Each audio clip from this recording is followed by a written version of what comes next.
Halo, saya Desi.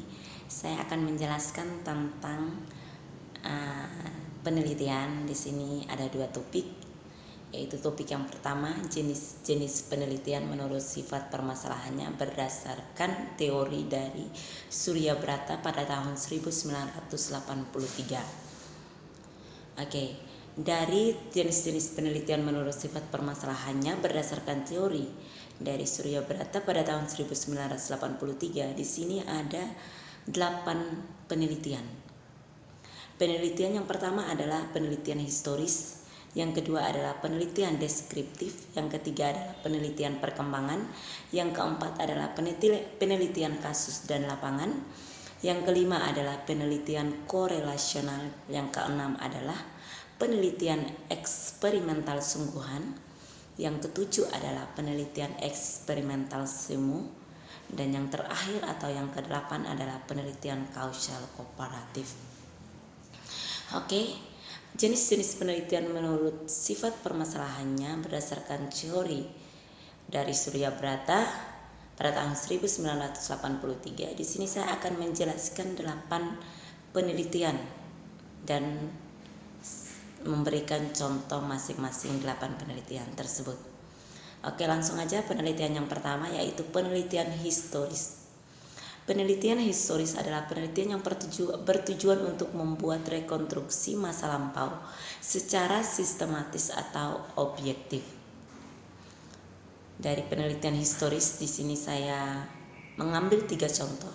Yang pertama adalah instruksi bagi kelas 4 SD 100 tahun yang lalu seperti apa? Contoh yang kedua, bagaimana kondisi kerja guru berubah sejak 1900? Yang terakhir atau yang ketiga, apa masalah utama di sekolah pada tahun 1940 dibandingkan hari ini? Yaitu ketiga contoh penelitian historis. Sekarang penelitian yang kedua, yaitu penelitian deskriptif. Penelitian deskriptif adalah penelitian yang bertujuan untuk membuat deskripsi secara sistematis, faktual, akurat mengenai fakta dan sifat populasi atau suatu daerah. Oke, di sini penelitian deskriptif ada beberapa contoh, ada 3 contoh di sini. Yang pertama adalah apa yang mendasari informan memilih bergabung di komunitas lingkungan.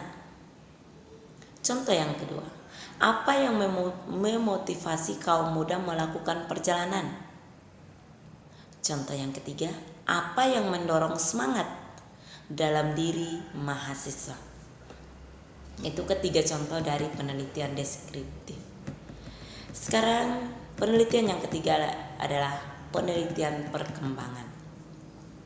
Penelitian perkembangan ini adalah penelitian yang bertujuan untuk menyelidiki pola dan pertumbuhan atau perubahan sebagai fungsi waktu.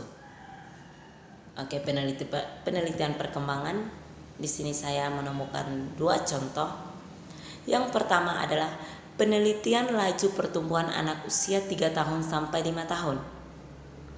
Contoh yang kedua, penelitian mengenai sifat-sifat dan laju pertumbuhan anak balita, remaja, dan dewasa.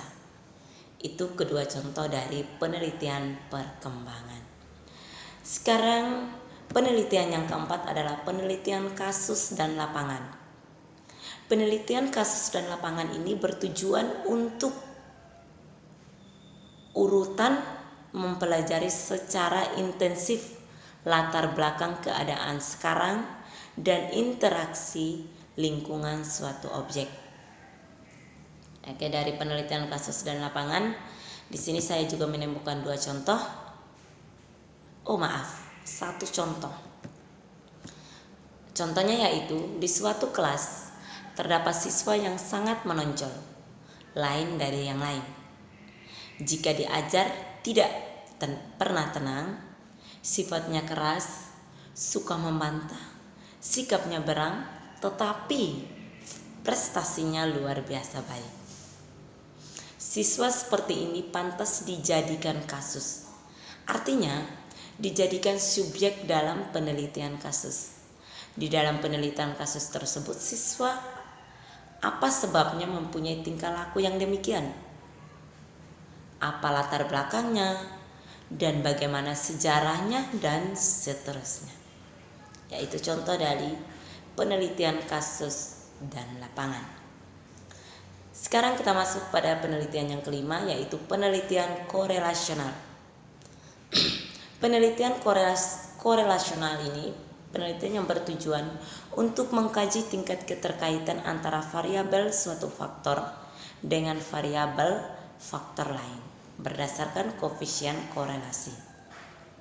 Oke, dari penelitian korelasional ini ada 3 contoh. Ya, contoh yang pertama, apakah ada hubungan pengetahuan administrasi akademik dengan kualitas pelayanan karyawan? Contoh yang kedua, apakah ada hubungan komunikasi administrasi akademik dengan kualitas pelayanan karyawan? Contoh yang ketiga, apakah ada hubungan komunikasi antara pribadi dengan kualitas pelayanan karyawan? Itu ketiga contoh dari penelitian korelasional menurut teori Surya Brata pada tahun 1983.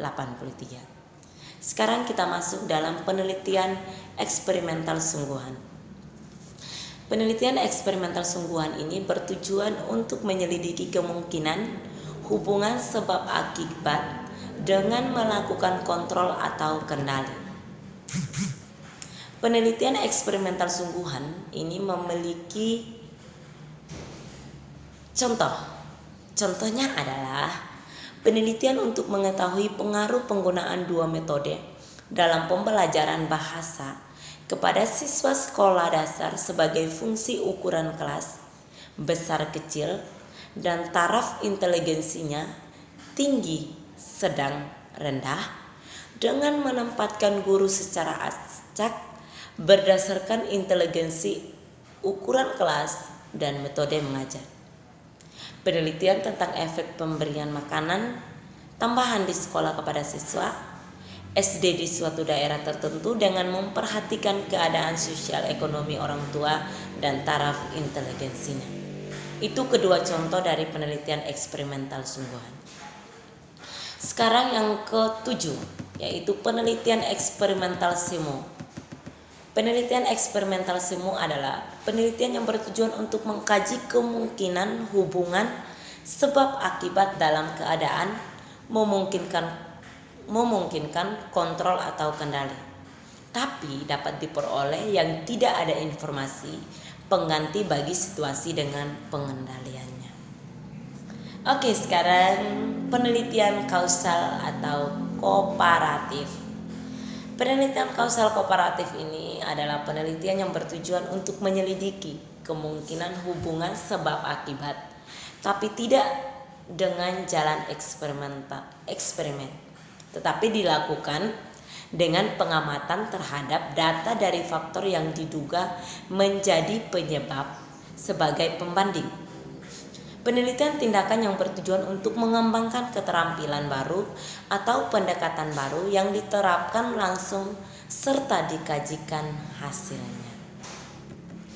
Oke, penelitian kausal komparatif di sini saya menemukan contoh, yaitu seorang dosen mata kuliah apresiasi puisi mewajibkan mahasiswa tingkat 3 program studi pendidikan bahasa dan sastra Indonesia untuk membaca puisi di hadapan teman-temannya. Berdasarkan tes performansi di kelas, ternyata ada yang terampil dalam membaca dan ada pula yang tidak tahu atau belum mampu dengan maksimal, khususnya dalam interpretasi teks, penjiwaan, dan vokalisasi. Berdasarkan temuan tersebut, dapat diambil rancangan penelitian atau judul atau pengaruh minat membaca puisi dan pemahaman struktur puisi terhadap keterampilan membaca puisi mahasiswa tingkat 3 program studi pendidikan bahasa dan sastra Indonesia. Oke, itu tadi topik yang pertama, yaitu jenis-jenis penelitian penelitian berdasarkan sifat permasalahan berdasarkan teori dari Surya Brata pada tahun 1983. Di situ ada 8 penelitian tadi, yaitu yang pertama penelitian historis, yang kedua penelitian perkembangan, yang ketiga penelitian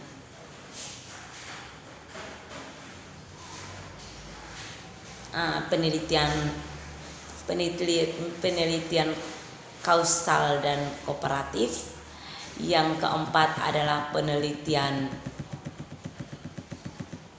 eksperimental semu, yang kelima adalah penelitian eksperimental sungguhan, yang keenam adalah penelitian korelasional, yang ketujuh adalah penelitian kasus dan lapangan, yang kedelapan adalah penelitian deskriptif. Oke, itu tadi ke-8 penelitian menurut Surya Brata pada tahun 1983.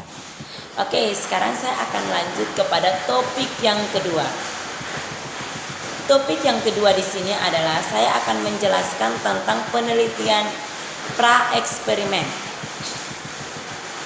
Di sini saya akan menjelaskan penelitian pra-eksperimen. Oke. Saya akan menjelaskan sedikit tentang penelitian pra-eksperimen. Penelitian pra-eksperimen atau pre-experimental design merupakan rancangan penelitian yang belum dikategorikan sebagai eksperimen sungguhan. Hal tersebut karena pada rancangan ini belum dilakukan pengambilan sampel secara acak atau random, serta tidak dilakukan kontrol yang cukup terhadap variabel pengganggu yang dapat mempengaruhi variabel terkait. Oke, di sini terdapat beberapa jenis penelitian pre-eksperimen di antaranya. Ada 3 jenis penelitian pre-eksperimen di sini. Penelitian yang pertama yaitu one shot case study, yaitu yang kedua one group pretest process, yang ketiga intergroup comparison. Itu tadi ketiga jenis-jenis penelitian pra-eksperimen. Oke, yang pertama adalah one shot case study. One shot case study adalah perlakuan yang diberikan pada suatu kelompok sehingga tidak ada kelompok kontrol sebagai bandingan dari kelompok eksperimen. Perlakuan diberikan dan selanjutnya diobservasi hasilnya dengan melakukan post-test. Perlakukan adalah variabel bebas dan hasilnya adalah variabel terkait. Oke, di sini ada contoh dari one shot case study. Contohnya adalah pengaruh pembelajaran kontekstual berbantuan media gambar terhadap motivasi dan hasil belajar. Terdapat kelompok murid yang menggunakan pembelajaran kontekstual berbantuan media gambar. Kemudian diukur motivasi dan hasil belajar. Pengaruh tersebut diukur dengan membandingkan motivasi dan hasil belajar menggunakan pembelajaran kontekstual berbantuan media gambar. Pada penelitian tersebut, penggunaan pembelajaran kontekstual berbantuan media gambar mempengaruhi signifikan terhadap motivasi belajar, ditunjukkan dengan nilai hitung sebesar 28.648 yang lebih besar dari T atau tabel yaitu 2.201. Motivasi belajar juga dipengaruhi secara signifikan, ditunjukkan dengan nilai hitung sebesar 29.413 yang lebih besar dari T tabel yaitu 2.201. Oke, yang kedua adalah one group pretest test. Peneliti sebelumnya memberikan pretest kepada kelompok yang akan diberikan perlakuan. Kemudian peneliti melakukan perlakuan atau treatment. Setelah selesai perlakuan, peneliti memberikan post-test besarnya pengaruh terhadap dapat diketahui secara lebih akurat dengan cara membandingkan antara hasil pretest dengan post-test. Contohnya adalah pengaruh penerapan model pembelajaran inquiry terhadap pemahaman konsep matematika. Pada penelitian terhadap pretest diberikan perlakuan berupa pembelajaran inquiry. Setelah itu diberikan perlakuan diadakan post-test. Yang terakhir adalah intergroup comparison. Intergroup comparison adalah satu kelompok yang diteliti, tetapi kelompok tersebut dibagi menjadi dua. Setengah kelompok pertama disebut kelas eksperimen karena menerima perlakuan, sedangkan setengah kelompok selanjutnya disebut kontrol karena tidak diberikan perlakuan. Contoh dari intergroup comparison yaitu adalah pengaruh metode demonstrasi terhadap hasil belajar siswa dalam pelajaran pendidikan kewarganegaraan. Terdapat dua kelas yang mendapat pelajaran pendidikan kewarganegaraan. Satu kelas diberikan pembelajaran dengan demonstrasi, kelas yang lain diberikan pembelajarannya dengan ceramah. Dalam kurun waktu tertentu kemampuan siswa diukur. Jika kemampuan siswa yang diajar tidak diajar dengan menggunakan metode demonstrasi lebih tinggi dibandingkan dengan kemampuan siswa yang diajar dengan metode ceramah, maka kesimpulannya adalah metode demonstrasi berpengaruh positif terhadap hasil belajar siswa dan pelajaran pendidikan kewarganegaraan. Oke, itu tadi dua topik dari penelitian, yaitu yang pertama adalah jenis-jenis penelitian berdasarkan sifat permasalahan menurut Surya Brata pada tahun 1983. Yang topik yang kedua adalah penelitian pra-eksperimen. Oke, sekian. Terima kasih.